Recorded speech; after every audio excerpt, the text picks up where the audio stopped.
Hey guys, this is a segment from the Slumpbuster Podcast. You can find the full episode on any of the various podcast platforms, or of course, subscribe to us on YouTube for more of our content. Other than that, guys, sit down, bust a slump, and enjoy. Cleveland last year, they finished not where a lot of pundits would have thought they would have. 6-10. There was all the hype in the world. Odell, Jarvis Landry, David Njoku, Nick Chubb, Kareem Hunt, and most importantly, Baker Mayfield leading that team. The problem? They had a head coach named Freddie Kitchens, and that was probably the worst decision they could have made. Not to mention, of course, the Myles Garrett controversy last year that just put a pinpoint in what that season ended up becoming for them. Last year, the Browns were more talk than action on the football field. Do you think that we'll actually see improvement from them this year, Dre?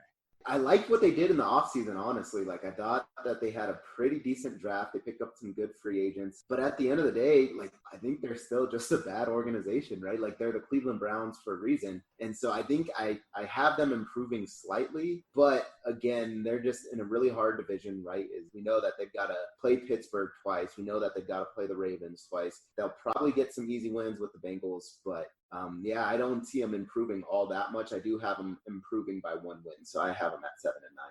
I feel like with the amount of talent and just how disorganized everything was, I think why not have them in the playoffs?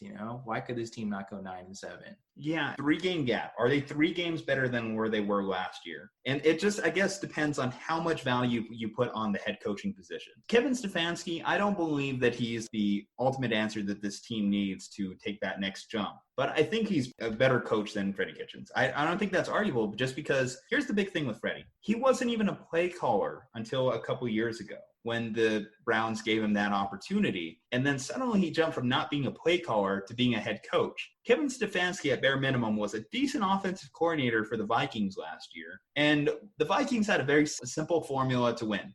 Run the ball. You look at that Cleveland team, they have Kareem Hunt and they have Nick Chubb.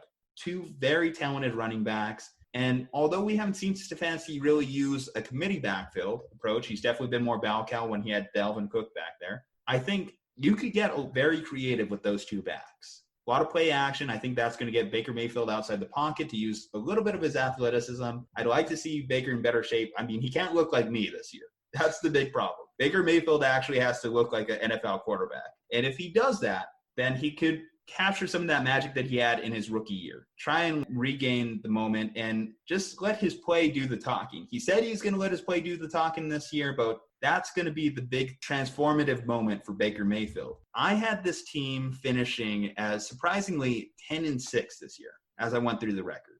At a certain point, you have to just look at the talent they have and think to yourself, this team has to get it together. They added to the offensive line, so Baker's going to be well protected this year. And I think they're going to do more things to get guys like Odell open, guys like Jarvis open. They added Austin Hooper, another key piece of the offense. So they're building, they're adding pieces. They're doing things every day to improve the players on the field. It's just going to be very important to see, can they just get it together mentally? It's a mental game with the Browns at this point.